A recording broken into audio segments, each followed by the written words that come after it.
Howdy guys, my name's Matt. I'm cycling around the world and today we are in Vietnam, Dong Hoi. I say we because normally it's you and me, but today it's actually you, me, and a guy named Matt who's a friend of mine, and together we're going to explore the largest cave in the world called the Son Doong Cave. I'm in a hotel here in Dong Hoi waiting for him to come down from the room. And sad news today, this morning in the USA, so last night in Vietnam, my grandpa passed away. So if you're watching these videos, you'll see that one is out of order. It's because I posted a special remembrance video for my grandpa a few days. I don't know when this is going to post. Anyways, I don't want to make this video solemn. I just wanted to put a timestamp on what is happening today.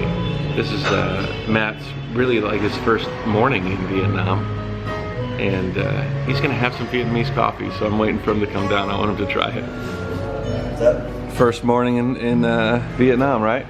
Yeah, pretty much. Unless you count the border. Well, that doesn't count. That doesn't count. But we weren't in Vietnam that morning. I didn't even cross in the morning. Yeah, this is your first morning. I know. I know. Yeah, Vietnam is cheap and everybody's nice. I expect the general nice, not like nice when people trying to sell you something. Yeah. They're like truly nice people. Yeah. I felt the same way. I feel. So you take a cap like this, and you put this on top. Okay. Go at it, huh? Yeah, go at it. Mix it up. What? Oh, there's already... The milk's in the bottom. Oh, okay. Yeah, you gotta mix it up more. I mean, you know, it depends on how dark you want it. Alright, here we go.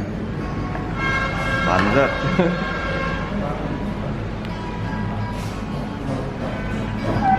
Oh, wow. Yeah, right? It's a different flavor. Yeah, I was expecting just a strong coffee taste. No. That's a whole different... It's a whole different... It's like candy in a almost. good way. It's good. It's good. I think Matt's falling in love with Vietnam. I think so. That's cheers. Sausage in Vietnam means hot dog. I think it's most places. Yeah. Except for America. I'm serious. Yeah. In Europe, it's just... Well, in Europe, you want sausage. You go to Germany, you get a brat, you know. Hey guys, I'm sitting here with my laptop open. I'm going through a whole bunch of old videos. I'm sobbing and then like laughing and then sobbing. I'm like having, because it has my dad and Joey and my grandpa and then this gentleman comes up, Ken, right? Ken. I said, is that your trike out there? I said, yeah. And I said, you know, I've seen you online. I've watched a lot of his videos from China. I saw him in the factory. Last night when I was getting into the hotel, the trike was in the hotel lobby. Yeah. And I went, holy, wow. I mean, I immediately knew what type of trike it was, that it was a Scorpion HP. And I thought, wow. And I looked at it. I actually almost was going to sit on it. And I said, no. You could have. I would have allowed it. I would have allowed it. Busted through the door. I would have been dead asleep and had, oh, wait, woke up from a dead sleep. Somebody's touching the trike. But I want to show you now. I hope maybe you can see this. Yeah, hold it up. I'll focus on it.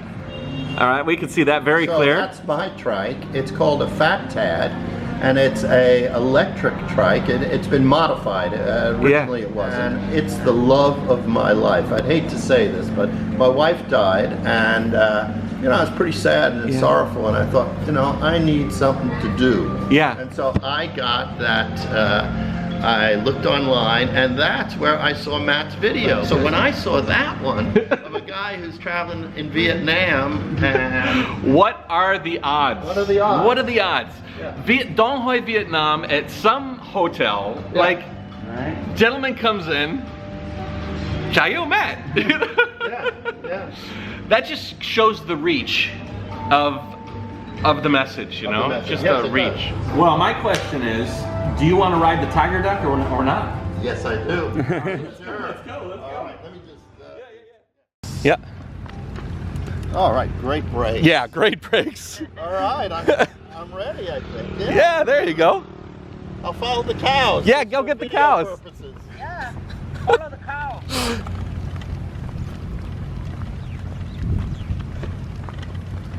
And you can feel the you know, the center of balance. It'd be an interesting thing for you to kind of think about. Yeah.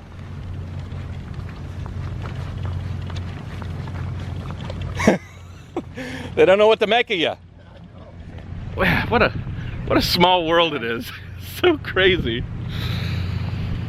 And like he was talking almost the exact way we were having our conversations in the bus. How long were you guys talking before I came? Like 20 minutes. You know? Yeah, when I walked in to like in the middle of his inspirational speech to you, and I'm like, wait, we were just talking about We were just having that speech. How's it feel? Unbelievable. Right? Right? Beautiful. What a smooth ride. Really smooth. Yeah. That fender really rattles in the back. Did you engage the schlumpf on the front with your heel? Yes, it really changes. It really changes, especially like if you're going downhill, you have some momentum, you engage it and you can still get some extra, you know, oomph out of it, you know? This is just a beautiful machine. I wish it was cleaner. It's a total mess, but that's got personality to it. So this you use to get up and out? Yep, and my phone, like for example, my phone's inside, but my phone is here, and my Garmin is here, and my Bluetooth speaker is here. These are designed for bases that I can build from, you know, accessories. Think about where you are right now. You're on the JaYoe trike, made in Germany, ridden by an American. You're a Canadian, sitting on it in Laos or in Vietnam, looking out at a bunch of fishing boats. Yeah, I'm so psyched. So psyched for you. I've been having such a great trip. I mean, I've had bad things happen. I got kidney stones in Cat Ba. Cat Ba, like just recently then. Yeah. 2 weeks ago, I had like bronchitis after 4 days, like coughing and still coughing. But just the human interaction I've had has been so brilliant, so wonderful. I've eaten duck eggs with ducks in them, with the form ducks, the fetus in them yesterday. I've had all kinds of special desserts that these people have given me, invited me to their homes. I went to one wedding. I'm going again tomorrow to a wedding. I actually sang an Elvis Presley tune to the bride and groom. Okay, let me say this though. Yeah. If maybe you didn't have those kidney stones, and maybe you didn't have bronchitis, would the cards have fallen in such a way for you to maybe go not to that wedding? Or maybe, like, you know what I mean? Who knows? You never know, right? You need those lows in order to appreciate the highs. You definitely do. I mean, me and Matt were talking about that yesterday. We had a ride, almost 24-hour ride from Laos to here on a bus. Okay. And we had some And so was frustrating... this on the bus with you? Yeah, I broke it. I could bring it down pretty quick. Okay. Yeah. Last year, I was riding in a local bus in Thailand, heading from Chiang Mai to a place called Chiang Dao. I was sitting eating some watermelon. I put my phone on my lap. I went to take a picture. My phone was gone. Yeah. Absolutely gone. Yeah. And I get to the destination. Everything on my phone, everything I need to know, what hotel I'm staying at. There's a man's name and a farm stay. I didn't know. Yeah. I stopped. They spoke only Thai. So my experience was at that time so frightening, and I didn't know what to do. There was a guy who spoke English. The minute I said a man's name, farm stay, he said Rai Savajev. I said, that's it. He said, I'll have somebody take you there. I then said, can I get to a phone store? Somebody took me to a phone store. I bought a phone. I used it for 2 days. It had no memory left. 2 videos and it was gone. I knew why I had an iPhone X. Yeah. I went to my son in Canada and I said, man, the only way I can get this phone back is the use of a laptop or a desktop. I find my phone. To find my phone. Yeah. He agreed. It took 2 hours. We found the location. It was north of me. Somebody had taken it. The next day I called the police. I went to the police. They were reluctant to take me, and then I was sitting outside. A policeman came by, looked at my phone with the map that I had put in. With the that's where it is. And the guy says, I know where that is. we end up going there. We went to 2 places. The second place, I dialed the phone. We're all sitting outside. There's 2 little cabins. All of a sudden, we heard something so soft that all of us cocked our ears and looked at each other like, did you hear that? Yeah. And then all of a sudden we heard, they ran into a house, they took their shoes off, they jumped up on this bamboo deck. All the worldly goods of these people were on there. There were some children's toys, little cheap plastic things. Yeah. Clothes in bags. There was the baskets of household goods. There was a shelf with family pictures, like 3 pictures. A big picture of the king. Mm-hmm. Everybody's looking for something. We couldn't find it. The noise was sort of like a ventriloquist throwing his, and the phone stopped. They looked at me. I redialed. It went, and all of a sudden the guy looks right below him because it was a first sound out of nowhere, and he was standing on top of this bag. He started looking in this bag. He brings out a big block and of fabric. He starts unfurling the fabric, and there's the phone. No shit. Yes, so it was 27 kilometers north of me, and 32 minutes, and the place was empty. Yeah. Except for the police and myself and the farmer. And what ended up happening is they all wanted to take selfies with me. And I had a point at the phone, sitting on top of the laundry bag, and we all took selfies, and then everybody left except the original policeman who took me. And I'm looking at the pictures on the shelf, and it is the person who was sitting next to me who took the phone. Yeah. And she's in the picture. And the policeman looks at me and says, do you want points to it and sort of says, her. Yeah. And I think really quickly, and I shake my head, no. And the policeman looks at me and he says, happy?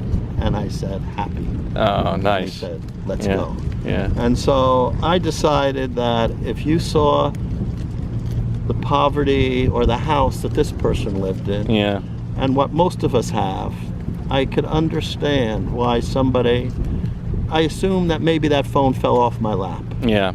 She didn't pick your pocket or that's what I think. Rifle through your bag. I think because she didn't even know how to either get rid of it or even turn off the sound. The reason she had wrapped that thing in cotton was because I'm an old guy, and if I go to bed at 1 o'clock in the morning, I rang the phone. If I got up at 3:30 to take a piss, I rang the phone. If I got up at 6 in the morning, I rang the phone. She was trying to quiet it down. So she was trying to quiet it down. Oh, in fact, my son had told me that it was out in the back field. Yeah.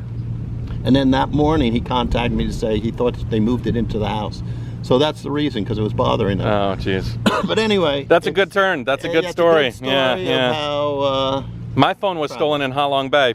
They turned that thing off quick, fast, and in a hurry. Okay. I never got a chance to find my phone. Oh, I'm so sorry. Yeah. That's okay. Because it's life. Everything is on that phone. Yeah. That freaking thing. And in fact, I'm looking at this guy who's got my phone right now, and he doesn't look very trustworthy. You gonna run off with it? You're safe. You're safe. Ken, it has been a pleasure, sir. It's been a really pleasure, and I am. This was definitely one of the highlights, not only of this trip, of my life. Wow. Just the coincidence of this and Synchronicity is synchronicity. JaYoe. Do you know what JaYoe means? No. Ja means to add, yo means fuel. Oh. In China, JaYoe, you could say, JaYoe, I need to add fuel to my car, JaYoe. But you could also say, if somebody's running a race, JaYoe. Okay. If somebody is going to a job interview, JaYoe. Whatever your fuel is, like your fuel, Matt's fuel, my fuel, we're all different. We all need different things to make us happy. We all need JaYoe. But we all need to add it, as much as possible to live a good life. So JaYoe. I'll never forget that. JaYoe. Thank you. Peace and love, like they Peace say. and love. Why don't you just jump on it? Small world. Why don't you jump on it real quick? Yeah. And I'll then take a picture of you. Yeah, hell yeah, this is a nice shot. Some new updates, guys. I have been editing like crazy. I posted a video of my Grandpa Joe. It's been an emotional edit, actually, digging through all that video of my dad and my sister who passed away and Grandpa. They're all in these clips. And I'm like reliving moments. I've been just a roller coaster, but cathartic as well. Having this video is really, not a lot of people can say that they have video like I have, so it's amazing to be able to capture and relive moments with people who don't inhabit this ground anymore. Anyways, Ken, and then Link, who owns, if you're from Detroit, the owner, an old owner of WDIV Detroit is here. He took a ride on the Trike. For those of you that don't know Detroit, okay, whatever, it's a TV station there. It's WDIV is like Channel 4. Anyway, he's here, and there's another guy who lives in San Diego, and we're gonna meet him a little bit more.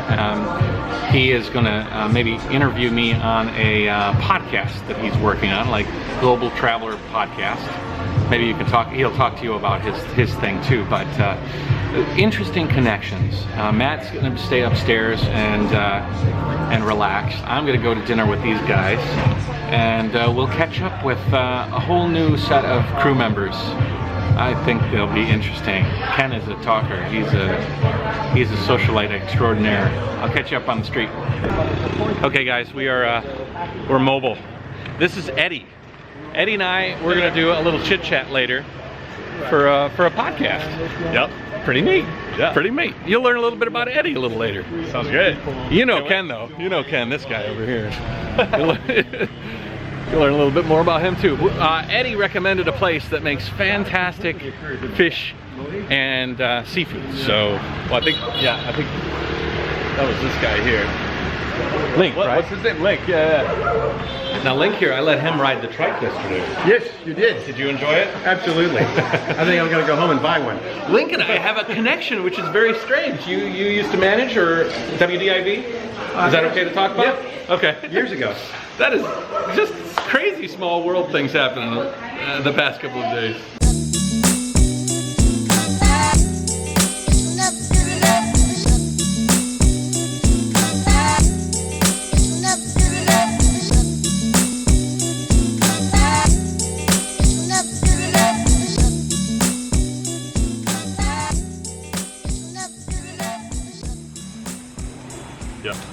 So yeah, I'm sitting here with Eddie. Eddie, where are you from? I'm from Buenos Aires, Argentina originally, via San Diego, California. Via San Diego. Via San Diego. Okay, and yeah. You've been traveling for how long? So I've been traveling now, it's been about 9 months. The plan is to travel for another roughly 2 years. About 9 months ago, I quit my job and decided to go travel around the world. I'm on an endless summer, basically surfing all around the world, but part of it is surf and the other part is culture, getting to know people, getting to know the world, art, the whole nine. It's not solely about surfing. That's why I'm here in Vietnam. There's not a lot of surf in Vietnam, but I started a project called Flowrad. It's Flowrad, and basically a Flowrad is a different kind of nomad. It's you guys have heard the word nomad, you know? Yeah, a nomad is sort of a person that is seen as traveling around sort of aimlessly, right? We envision the people with like the buffalo skins and they're going from place to place in Europe. So a Flowrad is sort of a modern day nomad. We're going from place to place, but we're chasing the flow state of mind. So being in the moment via adventure sports, whether you like surfing or rock climbing or snowboarding or what have you. Triking around the world. Or trekking around the world, exactly. Or whether you like to go to incredible restaurants and get your mind blown by eating snails, which we actually just just finished, or meeting incredibly interesting people in the middle of the Vietnamese countryside, or seeing amazing art. Whatever it is that you like to do, it's about getting off the beaten path and enjoying this beautiful life that we have. And so that's a project I have, and if you want to follow me, it's at Flowrad Life on Instagram. I'll leave links in the description. I'm basically posting photos from my trip. Yeah, cool. And so during your travels, you ran into somebody who has a big project. A big project. Exactly. A little bit more seasoned project. Yes. Maybe where Flowrad will become in the future. Exactly. Yes. And who is that? So I met this girl, Mandela. Mandela's from Montana, but she's South African descent, and she does river rafting guiding all over the world. So she's currently going to Morocco to do some river rafting trips. If you want to river raft with her in the summer, she's in the Grand Canyon. I'll have him post the link. I forget the name of the company she's with. But anyway, Mandela has this project that's called The Trail Less Traveled, where she interviews people around the world that are doing interesting stuff. She just did a bid on a shark conservation specialist with someone she interviewed. I met her in Australia on the coast of, by Noosa, Australia, on the Sunshine Coast. We did an interview there, and you know, she asked me to, you know, be a nomad for her podcast. Exactly. Basically, yeah. Well, she's like, you know, you're traveling, you're going to meet incredible people around the world, just like here. I met Matt in a hotel because you know, we started talking because, you know, I want to send a shout out to all the people in New Zealand today. It's incredibly saddening what happened. And I just, you know, I was so saddened by the news. I saw Matt there, and I figured he spoke English, so I just we vented with each other, vent with him, and then he tells me he's on a 15-year trip around the world on a tricycle. So for those of you that don't know, today, as we're recording this, was the day of the mass shooting there. So very sad. Crazy. Very sad. Yeah, I still can't. I mean, I can't believe that these things, especially like, what do you? I mean, as travelers, it's just so odd to take so much anger out on innocence. Like it just doesn't make sense. Yeah. Especially to people that have, to anybody, right? Anybody with a straight mind, with logic, and who functions on a normal humanity, you know, has a normal definition of humanity. But us, we've exposed ourselves to people all over the world. We've met Muslims, we've met, you know, Hindus, we've met Christians. To feel like a label is enough to take somebody else's life without any context. You know, this guy just went in. Yeah. It's really, like, as a traveler, we feel probably the most hope for humanity in a lot of ways, right? Exactly. Because, you know, people that might be in a little bubble fear the outside, but we're on the outside. So we've learned that it's not really scary out there. Yeah. But when we see stuff like this, it's just like, oh my God, are we fighting against the tide, you know? We, you know, one of the things around my trip is to learn about people from all over the world. Yeah. You know, I'm going to countries of Muslim descent, of Buddhist, of Hindu, Judaism, Catholic, Christian. Yeah. You know, and the more and more you travel, the more and more you realize we're all just humans. I mean, everybody goes to eat, they have their families, they go to sleep, they make love. They have their lives. We bleed the same, we feel the same, we smile the same, we love the same. We're all just people out there, and these differences that we believe exist, you know, are all you know, in our minds, and it drives people to do things that are just unbelievable. I mean, the people that were in the mosque today were just probably lovely, amazing human beings that were just practicing their faith, and they're just, and now they're gone, giving thanks to God, or, you know, and they're, it's just, and think about, like, their kids. Think about the impact of that death. You know, it's just horrible. I mean, well, what beyond that? I mean, today is an impactful day. I mean, it's a heavy day. Yeah. But we're gonna now record a bit of a more upbeat podcast. I'll link to the podcast iTunes link in the description. I'm gonna record this. I'm gonna turn off the vlog right now, and then I'm gonna boot us back up. We'll clean the slate. You know, we'll move away from the negative, and we're gonna start talking about positive stuff. Yep. And we're gonna record a little podcast. And is this your first one? This is my first one. I've never done this before. So. I told him, I says, please, because I'm gonna talk and talk and talk, and he wants to be, he's obviously the interviewer. Yeah. I'm supposed to be, I'm rarely the interviewee. Yeah. So hopefully we'll have a lively conversation, and we'll continue with that later. But take it easy, guys. I'll see you tomorrow. I'll record this podcast, but I don't think I'll upload it in sequence with everything else. It'll be something separate. Whether I publish it or not, I'm gonna have to ask you to ask Mandela, because I don't want to step on anybody's toes. But we'll have the recording. Great, so perfect. Take it easy, guys. Give us a JaYoe. Say JaYoe. JaYoe. Take it easy, guys. Take it easy. Okay.